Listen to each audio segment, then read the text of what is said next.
Welcome to another episode of the Wholesale Elite Podcast. I am Isham Hipsher, and I'm joined by my main man, Mr. Tanner Santucci. What up, dude? Let's get it going, bro. Let's go. Yo, guys, the Land Goat is in the building. We got him right here, Mr. Elijah Bryant. How are you, sir? I'm doing great. How y'all doing? Doing good, man. Doing excellent. For those of you who maybe have been living under a rock for a little bit and haven't seen this guy on social or anywhere, Elijah Bryant is the truth. He's the real deal. He's been at this for a while, and I cannot wait to dive into his story because I've seen him. I've been following him for, I don't know, almost a year now. So we finally got him on the podcast, and we're not going to talk too much about Land. I'm more so curious about his mindset and his insight into why he made the transition into real estate, and then how Land came about, and all this and that. But we'll dive right in. So Elijah, man, so you're all the way in Tampa, Florida, correct? Yep, I'm in Tampa, Florida. It's beautiful out here. Man. Jealous, man.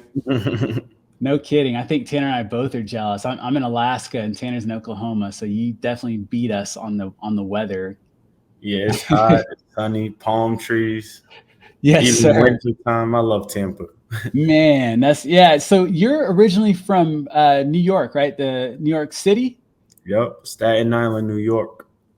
Dude, take us back. Take us back to what life was like for you growing up in Staten Island.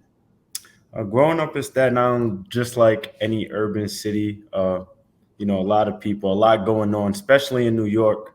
It's like everybody is together. So one thing about New York, I feel like you learn how to move because of that. You have so many different personalities. Growing up, I lived in a building my whole life. So I always had somebody on top of me, below me, and to the sides of me. So you have all these different personalities in this one building, 20 plus floors. So it was definitely a gift and a curse, I would say. I learned how to move based off of that. And yeah.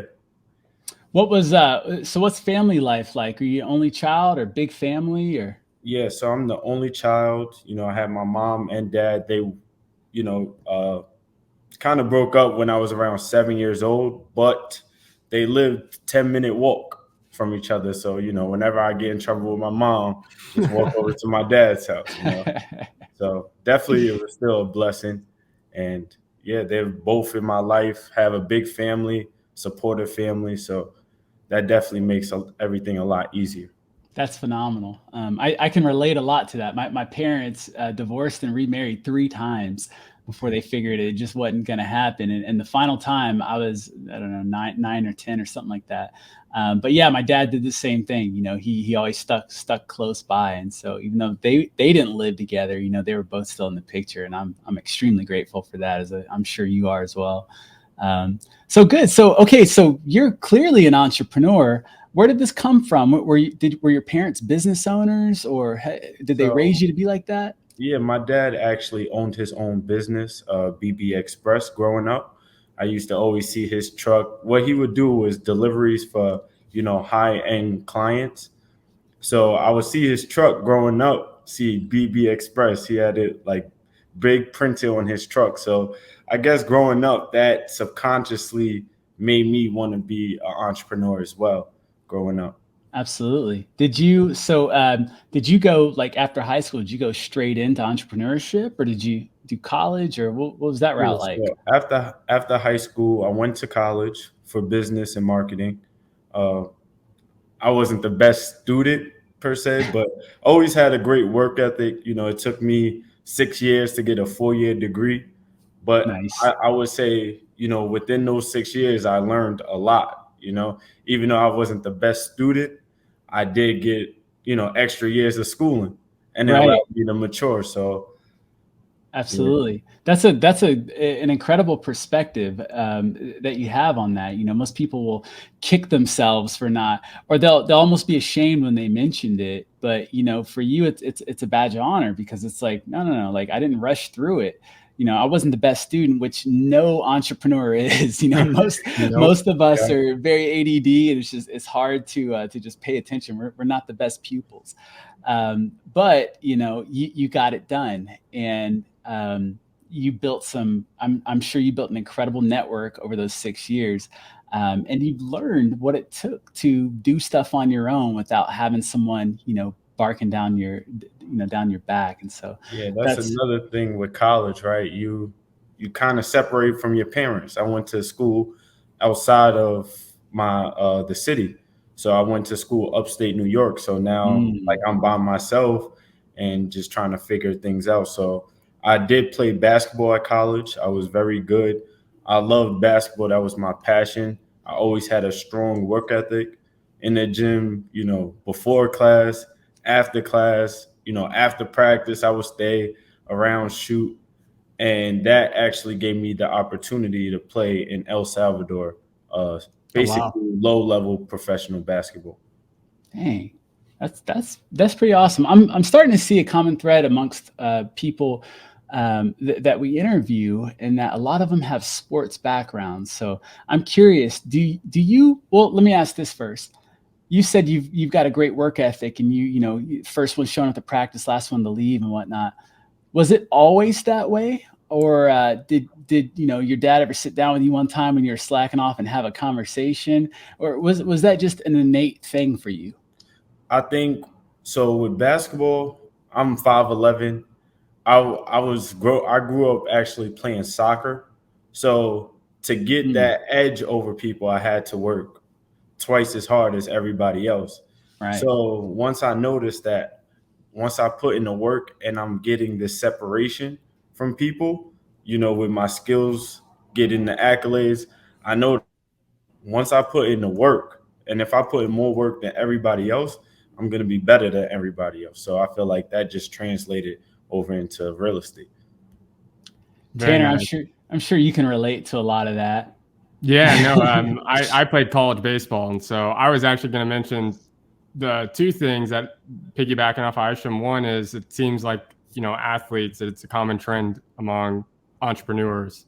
A lot of athletes end up at some point in their life being an entrepreneur, and I think that has a lot to do with the discipline that you're taught in athletics and the work ethic, right? Because not everyone is born a LeBron James or a Patrick Mahomes with just a God-given gift. A lot of people have to work for it, and I was one of those people. I had to work for it.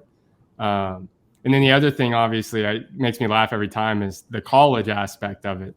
A lot of entrepreneurs, it's funny, it seems like they take longer in college to get through college. I don't know why that is. Well, I do know. I think I know why that is. And like for me, it took me longer than 4 years too. Right. And so my perspective on it is, and the trend that I see is a lot of entrepreneurs that go through college and it takes them a long time because they don't really believe in what they want to do. You haven't found that passion. So you're kind of just going through the motion and going to school, and just because people tell you to, but you really don't believe in it. You're not hungry to graduate, because when you graduate, it's like, oh shit, now I got to go find a W-2. Right. Entrepreneurs don't want that. And so I just thought it was ironic that you also mentioned not only you're an athlete and it took you 6 years instead of 4, because it took me longer than 4 too. So well, let me ask you, Elijah, when you were in college and it took you that extra time, did you have a goal? Were you like, all right, I'm going to push through this? Or was it just like, I just got to graduate? Yeah. So my first year, I did like really bad in the sense that, this is my first time away from home. Sure. Like the freedom, my mom, dad, they were very disciplined growing up. Even though I had a lot of friends, I wasn't as free as them. They wouldn't just let me go outside for hours. I'm the only child too. So my mom still calls me up every day to check on me, so shout out mom. Yeah, shout out mom. Right. Yep. So with that, I think the discipline from that, it just, everything, like you said, Tanner, the discipline, it translates. You grow up knowing that if I put in this, I'm going to get this in return. So, well, let me just kind of clear the air for anyone who's listening or watching and they're thinking, man, that's not me. I wasn't I don't have this crazy, work ethic. I wasn't in sports. I'm not that competitive, all that stuff. Let me just clear the air by saying I don't relate to either one of these two guys that, that you're hearing from right now. I am that guy that did not have a good work ethic. I had like 20 something jobs, but by the time that I really settled into what I wanted to do, I never finished college. I took like 1 or 2 semesters. Sports, I sucked at. I was never really competitive. I was the guy who didn't want to lose more so than wanted to win. I was that kind of competitive. I just didn't want to lose. So I don't relate to you guys on that aspect, but what I do find fascinating is when I did find something that I really wanted to do, I was like a dog on a bone. Like you couldn't shake my focus, my energy, my effort, my hustle, my work ethic, none of that. And that was real estate, essentially. Before that, there were some things that I tried, but man, this is the first thing that I've done where I just don't want to stop, and I've been doing this for a little while now. So I just wanted to throw that out there to anyone who can't really relate. I don't want you guys to think that that's definitely the path. But it's good to hear these stories because it really gives us an idea of who you are and what, what you're all about. And so let's transition, man. So how did real estate come about? Yeah. So when I was in El Salvador, it was a third world country, not the best living conditions, kind of lost the passion for the game. And I knew I had to figure out, how to make money. I'm not going to live in my mom's basement for the next 20 years of my life, right? Right. And I knew I didn't want a regular job. So that's when, YouTubing, Googling how to become a millionaire. How can I make, 20,000 within the next 30, 60 days? And that's when I came across wholesaling. Interesting. Then from there, just, YouTube University. Came across actually a Breakfast Club interview of this guy named Mark Whitten, and he was speaking about how wholesaling you could make 10 to 20,000 without actually spending any money on buying the house, and that's when I got wholesaling. So once I got back to the States, I was door dashing, and while door dashing.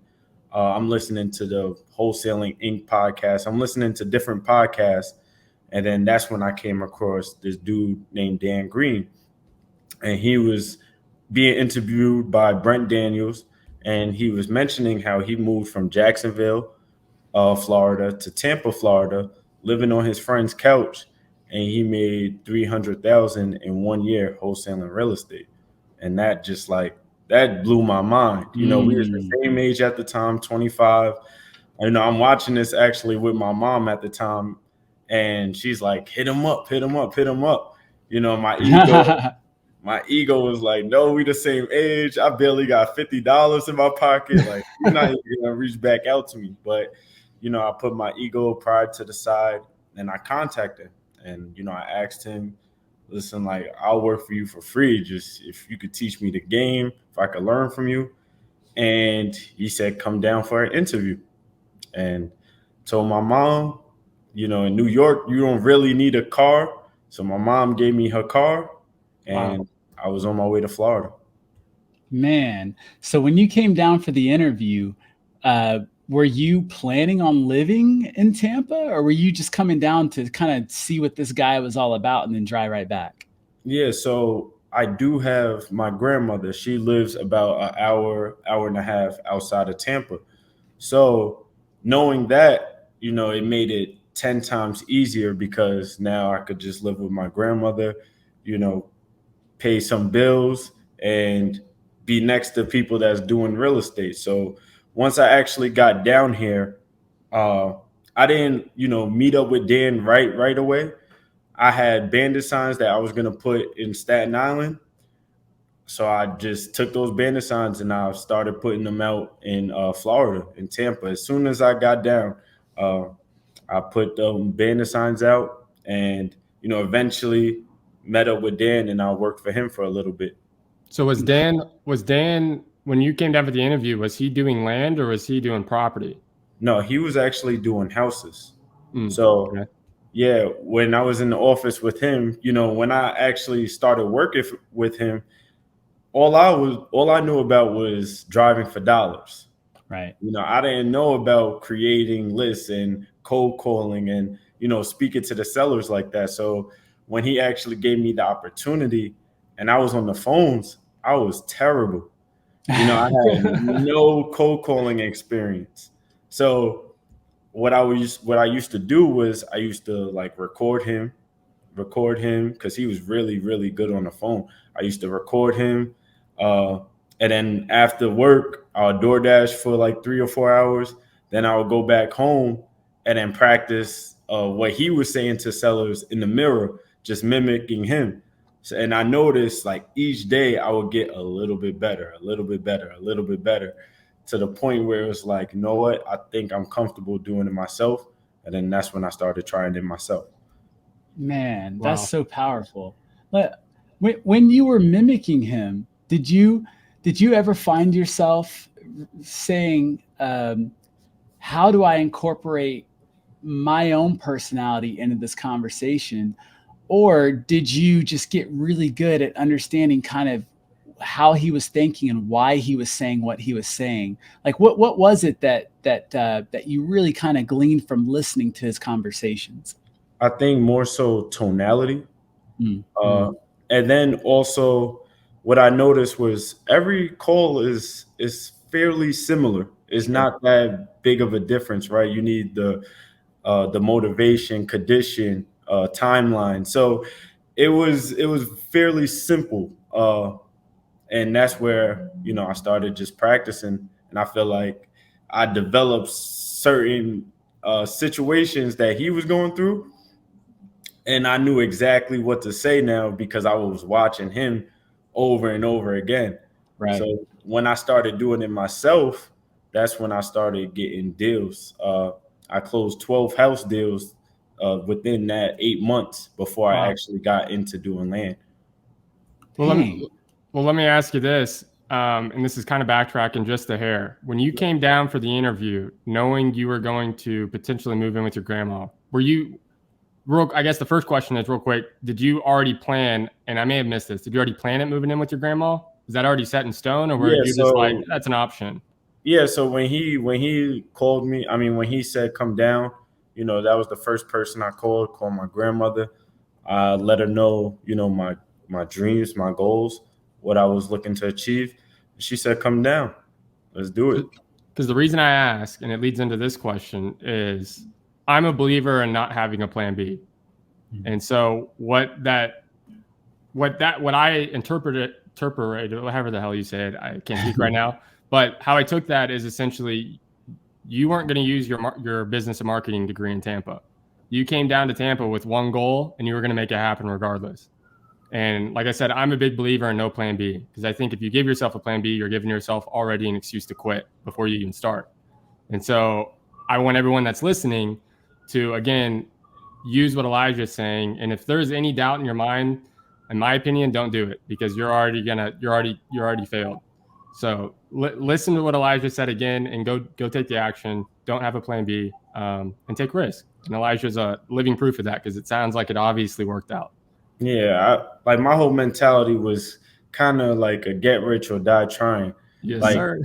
even before that, right? And I don't really mention this, but when I drove down to Florida, I had to park my car in Virginia, the Amtrak. I took the train down. So I drove from New York to Virginia, took the Amtrak, right? When you take the Amtrak and you put your car is in the back. So I'm coming to Florida, I had a tank top, shorts, some slides, I'm thinking Florida's hot. When I tell you this train ride was 13 hours, this was the coldest train ride in the world. I'm literally in this train shivering, right? I'm asking the ladies, can you turn down the AC? There wasn't that many people there. So it was like I said, 13-hour ride, and I'm basically about to freeze to death. And I'm like, if I can make it past this, once I land in Tampa, like, I'm going to make this happen.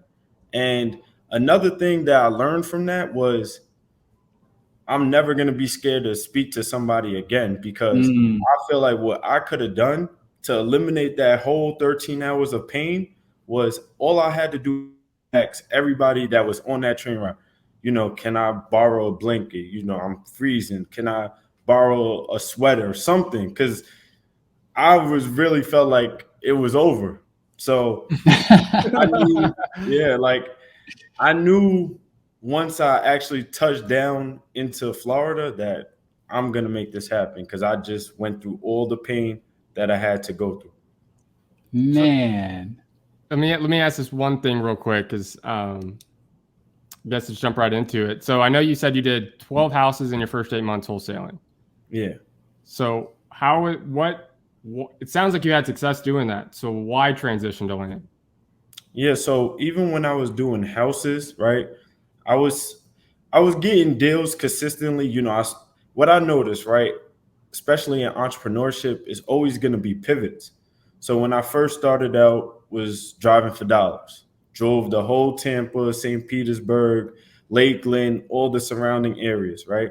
Then I knew about lists, started calling lists, started getting success from both. Then I noticed that, it's starting to get a little bit difficult. So now I have to go virtual. So I started calling deals in Indiana, closed, about 5 to 6 deals in Indiana, closed deals in Iowa. So I noticed that I always was going to have to make a pivot.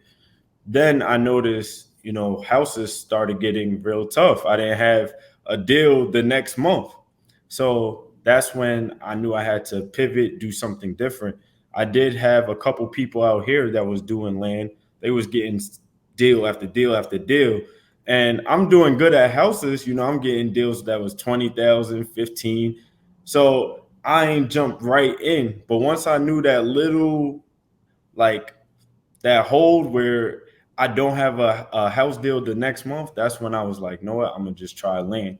And literally soon I jumped in, it felt like the gates was open. Like got the first deal, made 6,000, and then it was just back to back to back after that. Damn, I love it. Yeah. What about land other than let me ask you, when did this happen? Was this before the big peak of the market last year? So for 2020, I did all houses, right? The pandemic, that's actually March of 2020 is when I closed my first house deal. So from March to December, I was doing houses. January came around for 2021. I didn't have a deal. I see. So now I'm like, okay, what am I going to do? And that's when, around that time, that's when I started searching for houses. I actually used to pull code violations list from the county, Polk County. With that, you would get commercial, you would get houses, you would get land in that pipeline. So my friends that were doing land here, I had a land deal. I just offered low. The guy accepted. I didn't know it was a deal. I brought it to them. I was like, yo, do you guys think this is a deal? They was like, no, this is a deal. Do you want a JV? I was like, you know what? I'm going to, search myself and look for a builder. Being around them, I kind of already knew the process, right? I was ear hustling. I was listening to them when they were speaking. So I kind of already knew how to find the builder from being around them. Called the builders up on Google, and the builder literally said, yeah, we want it. Made 6,000 in 20 days. And then from there, I just became addicted. He gave me his whole criteria in Florida of exactly his price points, how many lots he's looking for in this quarter, and the zip codes. And once I got that information, all I had to do was the marketing. When I tell you I couldn't go to sleep, I didn't want to sleep. It was literally back to back to back. Absolutely. Every 8 to 10 offers, I was getting something under contract. So that sounds about right. Man. Okay, so were you still with Dan Green at this time? No, so I worked for Dan for about probably the longest a month before I started doing it myself. So yeah. I see. Wait, did you separate just because you saw that you could do this on your own and the spreads were just better? doing it that way? Nah, he kindly fired me. I Right, see. I wasn't, like I said, I wasn't the best on the phone. Even though I was getting better each day, it wasn't enough to where it was like, I'm gonna keep you around. But Yeah. what he did was he continued to like mentor me, right? Any questions that I have, and then we used to hang out all the time, right? I didn't have that many friends here, so we used to hang out all the time, and there was no love lost. That's incredible. Are Love you that. guys still in touch? Yeah, we're close. That's what's up. I don't think I've ever been friends with anyone after they fired me. Testament to you.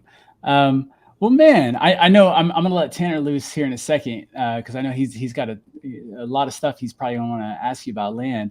But let me just ask you, like, what's been the most impactful part of your land journey so far?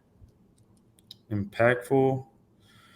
I would say, I guess from closing deals, I think when you're doing it, it don't feel like you're doing something miraculous, right? Until I hear from the outside, and even being on these podcasts, getting invited, it didn't feel like I was doing something out of the ordinary because I'm doing it every day. So Right. I think more so with the land and getting the recognition from my hard work, and now networking with a whole bunch of different people from different regions of this United States, getting invited to go to Dallas, getting invited to go to Arizona. Like, I think that's what land did for me. That's powerful. So what's your other than land obviously being a way to make a quick buck with, knowing the builders and stuff, do you have an end goal for land? Like, do you have a goal of being a developer? Do you want to do fix and flip? Like, what's the benefit of you focusing specifically on land? Do you have one? Uh, Not necessarily. I mean, I do want to start building. I own multiple parcels in Florida. So I do want to start building. I don't think it's the best time to build right now. That's why I haven't started yet. But I do want to become a developer. And then what I noticed now that, not to bring it off topic, but with having my academy and helping others close deals, that's one of the, like, to me, I feel like that may be my purpose. I get more satisfaction now in helping others close deals than actually closing my own deals. So I think in the long term, I really like when Jazz, one of my members of the academy, she did a consultation call with me, right? At that time, I was charging 300 for 30 minutes because I knew like the game was open. So I knew whoever was gonna sign up, do the consultation call, and if they applied it, was gonna get a deal, right? She started, got a deal the next day, $9,500 profit that she got under contract. Couple days after that, same week, she got two more deals. In 30 days, she made 25,000, right? That itself was like, damn, this is really happening. But later on that year, within 6 months, she calls me up. I'm going into my office, got a glazed donut, iced coffee. Walking into my office, I get a call. And it's Jazz. She's like, Eli, I gotta tell you something. She sounded like she was crying, right? I'm like, Jazz, you good? She's like, yo, bro, like, I just quit my job and I passed the Hey, 6-figure mark in assignment fee. hey, Like, let's Let's go. go. changed my life. Like, when I tell you, I just broke down crying right there. It was Man. literally the best feeling I ever felt in my life. So when you say long term, I really get great satisfaction in helping somebody else change their life. I Dude, love that. I think Tanner and I's faces both lit up when you were telling that story because we literally just experienced that with one of our team members. So we made the pivot to land a few months ago, and we have a small team of 4. And one of our guys who was with us from the very beginning, he was actually, we used to JV on stuff when we were in the housing world. He just matter of fact, yesterday, he closed 3 deals in the last couple of weeks, like over $30,000 worth of assignments on those 3 deals. And before that, Tanner literally had to let him borrow a couple $100 so that he could open up a bank account. Yeah, so he could pay off a credit card to open up a bank account. Wow. And now, he's got there's commas in his bank account. Right. And I mean, just the joy on his face and just knowing that we played a part in that was massive, and it was so addicting. And my next thought to Tanner was, all right, we got to get Drew a deal. We got to get this. Like, we got to get more deals for our team. That feels amazing. Like, we're making less than they're making, but who cares? Like, this is amazing. So that's very commendable, man. And I think that's a pretty impactful part of your journey. So, thank you for sharing that, man. Let me ask you, because you're pretty seasoned now at this level. How do you deal with disappointment in business? Disappointment happens. I don't have, every month is not, 50, 60,000, right? Especially with this game, it goes up and down. You have trends. So when that comes, I like to, I like to travel. I like to get away. I like to step from the actual business. I like, having team meetings where we have dinners, or we go to like the day party, and just back away from the actual business and know that we're doing this, to be happy, to have fun, to like that. So when it comes to disappointment, I like doing fun things that will get my mind distracted from, the stress that we go through daily. I see. Yeah, it sounds like you just keep things in proper perspective, and you know that you can't have joy without pain. Exactly. So they come together. So. Absolutely. What's one of the last things you did that was out of your comfort zone? Out of my comfort zone. Damn, that's a good question. I would say, to be honest, I think going on that TTP podcast was like really out of my comfort zone, because Brent Daniels, he hit me up, right? I get a random text message. I'm driving home. I get a random text message from, I guess Brent Daniels saying, hey, this is Brent Daniels. I heard your story. I want you on my podcast. Wow. At first I'm like, dang, I don't feel like I'm ready to be on your podcast. I didn't see that in myself yet. So I think me actually going out there and taking that leap, and then seeing the success, and not only the success from it, but connecting with people out there while I was in Arizona, while I was in Brent Daniels' office and studio, his mentor was there, right? So as me and Brent is having just a casual conversation, his mentor comes in, Brent introduces me, and he's like, I know you. Like, wow. That's awesome. You a star. And this is coming from somebody that Brent looks up to. I'm looking up to Brent, like Brent the Godfather. So right. From somebody else, it was like, I'm glad I actually took that leap and did that, because not only am I getting great success from it, it just let me know that, we only block ourselves within our mind. Once we, conquer that fear that's blocking us, sky's the limit. All the opportunities in the world. So what do you think separates yourself from everyone else? I think, I don't know, because I don't think I'm super special. I feel like I'm an everyday average person that just works hard, reads books, drinks water. Like, I guess, when times get hard, I just go harder. Like, I don't give up. So I guess that, like, I don't plan on giving up ever. You said you read books. What's a book that you've referred to others more than any other? The Game of Life and How to Play It. Who's the author? Florence Chevelle. I think that's how you pronounce her name. And the reason why I would say that book is, one, you know, I haven't read the Bible, but what she does is she takes scriptures from the Bible and she breaks them down to like where a somebody that's 13 years old will understand. And it's a quick read. You could literally read it within a week. And I literally feel like she basically breaks down this life and how to play it. So it's just like how the book says it, the game of life and how to play it.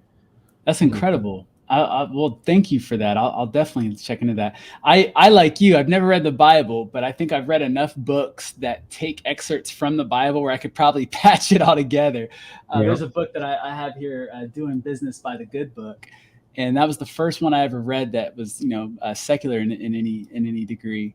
And it was fascinating to hear, like, I didn't know Proverbs. I knew nothing about I knew the chapters and whatnot, but I hear about Proverbs and I'm thinking, I kind of want to read the book of Proverbs now. Like, it just seemed like it was like all business talk. Like, this is right up my alley. But I will also say Think and Grow Rich too. I know most people promote this, but Think and Grow Rich really changed my mindset. It literally gives you the blueprint to me on like how your mindset, you could change your mindset. So for example, when I first started, right, I read in the book, if you want to achieve something, you got to write it down. You got to be specific, give yourself a date, an amount, and then tell yourself why you want this, what you're going to do, and when you're going to get it. Yes. And I did that exact same thing, I believe 2021. Right. Remember, January, I didn't have a deal. Right. I'm writing this down where it's like, oh, is this really going to happen? Because once the new year starts, you start at zero. Yep. So I'm writing these goals. January, I didn't get a deal. I'm like, is this year going to look rough? But by the end of this year, that next month, closed my first land deal. And I made, a lot more than what I put on that paper. And what I wrote in that paper, I was scared.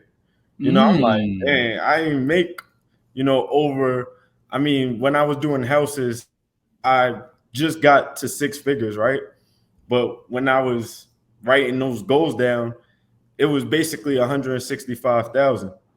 I didn't really feel like I could do it. I knew I could, but it was still that doubt. It felt scary, but I made a lot more than that, So I feel like that's one thing from that book that really took me to the next level. Man, shout out Napoleon Hill for writing that book. Facts. Like what an incredible, like I keep mine, right here. And they say, show me a man who's what is it? Show me a man whose books are torn apart or something like that, and I'll show you a man whose life isn't, man or woman. And that's a good quote. I like that. Yeah. I'll get it to you once I find the clean version of it. But I need to get some more weathering on my Think and Grow Rich because it's not as beat up as it needs to be. Do you? I like asking kind of morning routine stuff just out of curiosity. Are you a morning routine kind of guy? Not no more. I used to, but I noticed and I read this or I heard it, and it kind of stuck with me. Like, everybody's different, right? So some people may have a morning routine. Some people like doing work at night. Some people like doing work in the afternoon. So I feel like as long as I'm disciplined and I check off everything I need to get done during the day, then I won the day. So that's kind of how I have it. I write down everything. Like, I have a whiteboard in my apartment and I have like everything. I feel like if I get this done today, I won this day. Right. So as long as I get everything done, if I could check off everything, I won the day. And, you do that 365 days, you're a whole different person at the end of that. That's powerful, man. Yes, that's good. And I think, one of the key takeaways there is just self-awareness. There's tons of gurus out there who will tell you their method, and it's not that their method's wrong or anything, but if you're trying that and you're, I don't want to say you're not getting success, but you're just not feeling like that's you. If you hear these people are waking up at 4 a.m. and crushing it, but you get your energy and your your creative juices flowing in the evenings. Don't try and be like them because you think that's the path. Everyone carves out their own way. Currently in the Astro community, there's a big social media challenge that's going right now, right? There's a big push to get louder on social, and I completely understand why, and I think it's necessary at some point in your business to definitely get loud. But there was a lady who commented in the groups who said, I'm an introvert, and just that kind of stuff doesn't work for me. So does this mean that I'm not going to be successful? And a lot of people were chiming in. No one was hating on her by any means. It's an incredible community, but a lot of people were saying, "Hey, look, you're not an introvert. You're actually, it's just fear that's creeping in and whatnot." And there was some truth to that, I'm sure. But I sent her a message just saying, "Hey, look, you don't have to be the loudest to win in business." And so Jamil has a partner, Josiah. They're both co-founders of Keekly, and Josiah, does a ton of other stuff. Josiah is very wealthy. He's very well. He's not hating on his bank account when he looks at it. And you don't see Josiah's posts. He's not getting loud. He seems like an introverted kind of guy. And so I told her, I think the more important thing is just to be self-aware and then work your ass off. That's it. Don't try feel to be that like same way. With building my brand. I got on the call at Blue Notes. I'm not sure if you guys know who that is. Blue Notes Brandon. He wholesales in Orlando. Got on the call with him about last year or 2 years ago, and he was talking to me about branding and how important that is, right? I'm naturally, right, to me, introvert. I like being in the back of the room, behind the scenes and everything like that. But I noticed that once I get myself out there, my message, that, that 100 or 165,000 could double when you have an actual brand. So I feel like once I just consistently started posting, not really caring if people like it or not, that's when everything takes off. So it goes really, to me, comes down to really consistency. If you're posting every day, regardless if it's great or not, if you posting every day, eventually you're gonna have great content back to back to back, and then that's when it takes off. So, man, I gotta give you your props, bro, because your reels are one of my favorite, and I'm not even saying that blowing. Like they really are, because they're so creative. I remember there was one where I don't know where you were. You were surrounded by concrete. You just have to check out his reels. They're hilarious because you could tell there's thought that goes into it. It's not like they're all just in your house and you grab your phone. You'll be at different locations, and they're funny. They're educational. They're inspirational. I really, really, really dig your content. Yeah, I know which one you're talking about, like the Gospels one. Yes, that's what it was. Yeah, so I like listen to Kurt Franklin and gospel on Sundays. So I was thought about it. I'm like, you know what? I got a couple suits. Let me just go down to the Coliseum. It's not that far from my house, and just make content there and see how it goes. And yeah, people love that. People love that. Yeah, man, your content's really good. Obviously you've got a great thing going in your business. What's a couple things that you're excited about this year? Ooh, that's a good one. So, besides, seeing others do really well, because I'm getting a lot of people that's buying into my program. I got 6 deals right now with JVs with people from the program. Trying to ramp that up to 10, 15. But besides that, I would say getting on different podcasts, networking, going to Dallas, that felt just like how I felt when I went to TTP, shaking a hand, making a new connection, and hopefully events. I want to start doing events because I really don't like public speaking, but that's that fear you have to get over. Because you never know where that opportunity could take you and how much more people I can inspire. And yeah, so I would say that big doing the event soon. That's awesome, man. I can't wait to see your event. we will definitely, Tanner and I will definitely do everything in our power to get our entire team there. Because we're in Florida, we do land there. I'd love to meet you, man. I'd love to just sit down and chop it up with you, outside of the cameras and recording devices. So I'm gonna ask you just one last question, and I'll let Tanner, prepare anything that he's got. But for anyone who is in the wholesaling world, and maybe they're considering, doing land, maybe they're not, maybe they heard that land is easy, or, they're hearing these stories that, man, people are killing it in land. What's your feedback for those people? I would say nothing's really easy.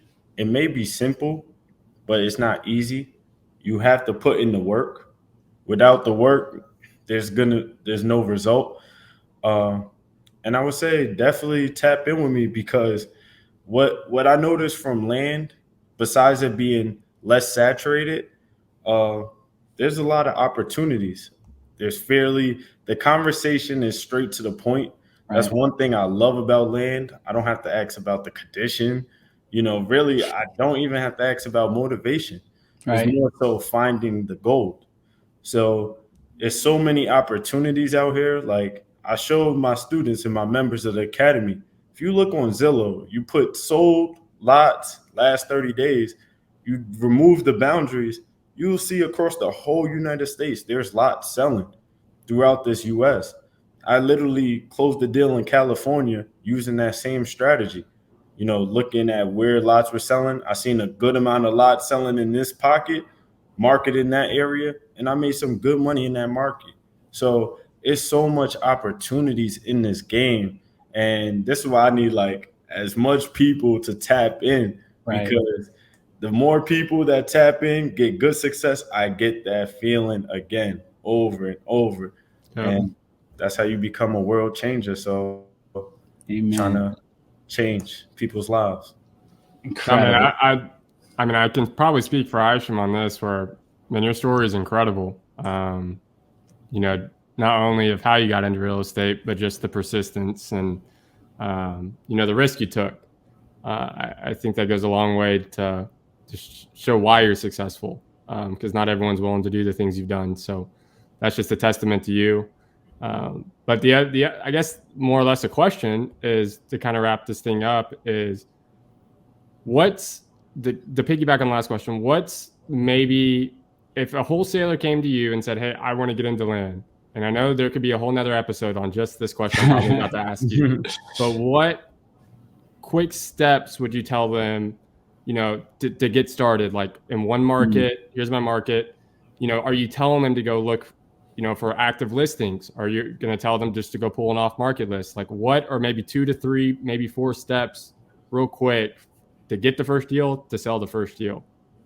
Yeah. So with how I, teach it and what I do, I tell people with this business, it's a 3-part system. There's a market, there's a builder, and there's a landowner. So using that same Zillow method that I just mentioned, I'll look on Zillow, see where a good pocket of land is selling. Now I found the market. So now with the builders, you can find the builders on Google. Let's say you don't have no money at all. You just have a phone bill. Contact the builders on Google. Type in spec home builders in the specific area that you're focusing on, that you found on Zillow. And I want you to contact each one of those builders, go to their contact page and ask them, how many lots they're looking to buy, what zip codes, what prices. Now you have the market and the builder. You have the information you need. Now you need the vacant land owner. Let's say you have no money again, just got your phone and laptop. I want you guys to go to Facebook Marketplace. You go to Facebook Marketplace, you put that same zip code in Facebook Marketplace, and you're going to see there's going to be a couple people that's looking to sell their lot. Not everybody uses realtors. Some people like, doing it direct. So this is what I did last year. I besides me pulling lists, I made $30,000 without spending a dime, just using Facebook Marketplace and Google. So now you find that seller on Facebook Marketplace, you offer him lower than the builder's price, and then you get all the contracts, put it together, send it to the title company, and in 30 days you can make $5, $10, $15,000 free So like that. I think this is gold. Again, I know we could have a whole nother episode, so I'm not gonna deep dive into this at all. I'm tell myself I'm not. But I like kind of how you phrase that, because essentially how our company underwrites land is really in depth. We break down utilities and all kinds of stuff, right? Zoning, and I'm sure you know all that stuff as well, obviously. So I like how you said, for a quick tip, essentially, is just go find the builder first, find what they would buy that at, and then just go get less than that. So are you telling your students and the people that you mentor yourself, are you not telling them when you underwrite that, hey, look for this, that, calculate, if it needs a septic tank or whatever? You're simply just telling them, go look for the builder, go get a price, then go get less than that. My first builder, he literally paid me over $300,000 using that same strategy. Wow. He literally, just a couple of days ago, I posted in my academy, he gave me 10 markets. He's looking for 10 lots this market, 5 lots this market, 8 lots this market. He gave me the price points and the zip codes. All I have to do is follow what he gives me. They're buying these lots, they're building houses, they're either gonna sell it or rent it out. So they literally give you all the information you need. Now, not all builders lay it out like that, but when you build a connection with them, once they see your track record, that's when they give you all the information you need. And all I have to do is make offers. I have to send out the text, send out the cold call, and send out the mail.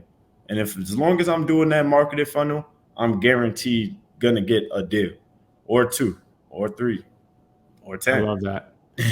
I love that. So, how you've mentioned you coach or you teach some students, and you've got a program essentially. Can you tell us maybe just real quick about that, and maybe how, if someone was interested in that and learning from you specifically, how they could reach out to you and find out more about it? Yeah, so I do have a course. It's called Land Your First Deal, because I'm trying to get people to land their first deal. I love it. And it's literally videos of me breaking down step by step by step of what I'm doing and what I teach the members of the academy to do, from finding sellers, builders, and then not just that, right? I'm literally on the phone with realtors, because I'm also updating it as I'm learning and growing. I'm contacting realtors. I got a deal in New Mexico, never even been there. Listed it with a realtor, and I'm about to make $12,000 on that deal. So contacting realtors, letting them know that you'll pay them a flat fee of $1,000 or $1,500 if you list a lot. And so I break that all down in the course. Now, I have the academy where it's a private Discord for $50 a month. And with this is 4 Zoom calls a month. So once a week, where we literally answer any questions that people may have.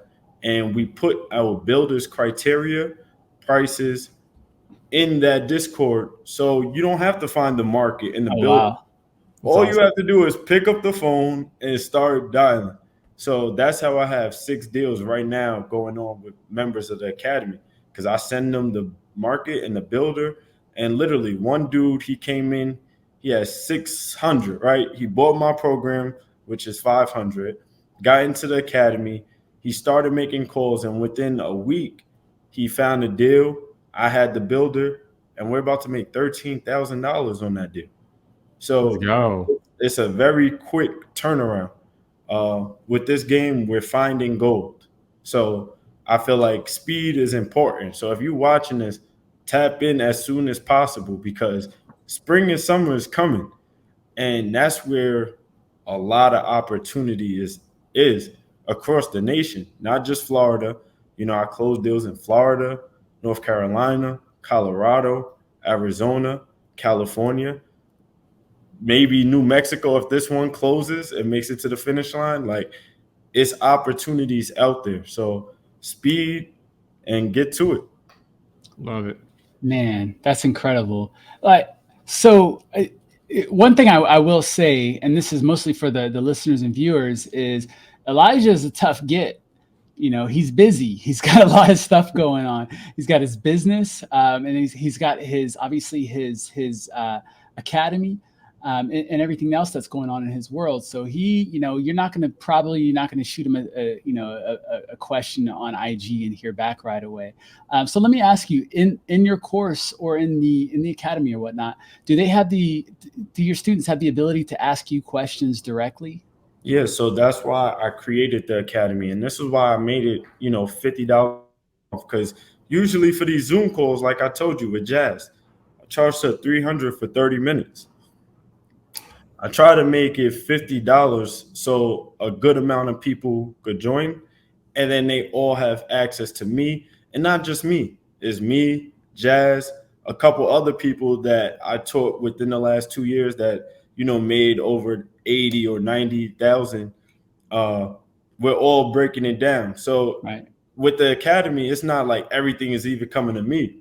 We all split this because it's a group effort. So it's about 5 of us that we get on Zoom each week, Wednesday or Friday, and we basically try to hold the people that join the program their hand to get their first deal.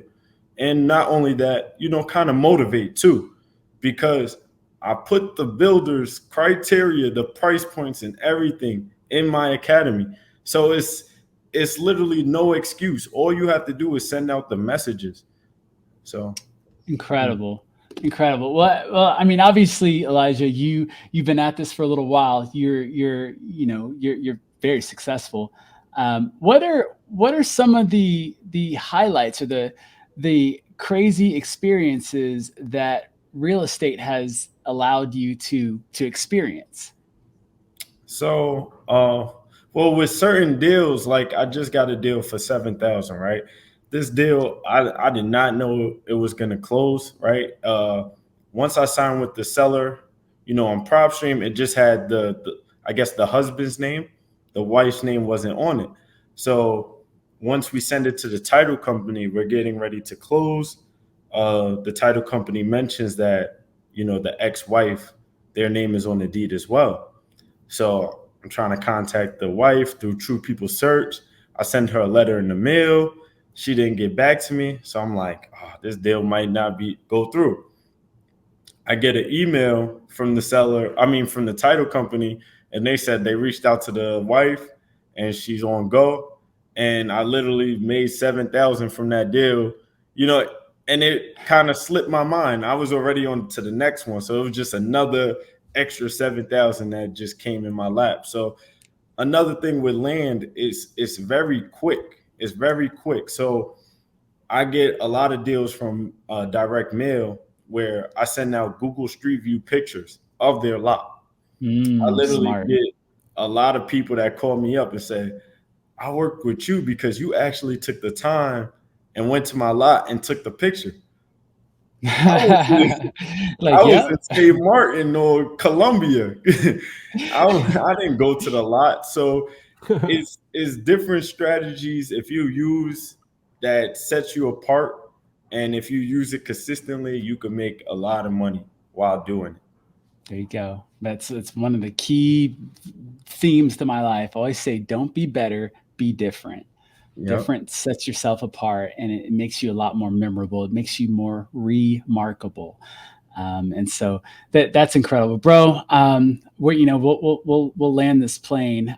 But I definitely want to thank you so much, man, for blessing us with your time and really just giving us, so much gold on this episode. This is incredible. So obviously you have the academy and whatnot, but where can people follow you at? Yeah, so follow me on Instagram at Thy Book of Eli. On Facebook, it's my first and last name, Elijah Bryant. And if you're interested in doing land and using the same strategy that I use, you could text land at 813-687-8867. And I do weekly free classes where I literally break down the game. And yeah, if you want to learn, if you want to make some money, tap in with me. Any market. Well, not any market, because I don't really like upstate. I tried New York and everything like that. Is better, I notice, for me at least, is better in the southern regions because of the climate and everything like that. But I think you could get a deal any market, if you send out the marketing. So absolutely. Well, Elijah, again, thank you so much, man. It's really been a pleasure. And I can't, man, I hope we can have you back on here, in 6 months to a year, just to, maybe share some stories about some of the stuff we've experienced, on land, and really kind of chop up the land conversation, maybe not go so much mindset, but just really go into some of the dirt around what it is that we do in this beautiful world of land. But brother, thank you so much. Massive respect to you. And we're just humble and grateful. So thank you again. And guys, absolutely. We want to see you. We want you in Elijah's spot right there. So get out there, crush it, make it happen. And we'll see you on the next episode. Peace. What up, Elite fan? That's a wrap for today's episode. But look, if you got value out of the show today, do us a huge favor and give us a review or give us a like or subscribe. Do all the things to help us get the word out there. And look, we want to see you on the next show. So get out there and crush it, make it happen. Stay tuned for the next episode. Peace.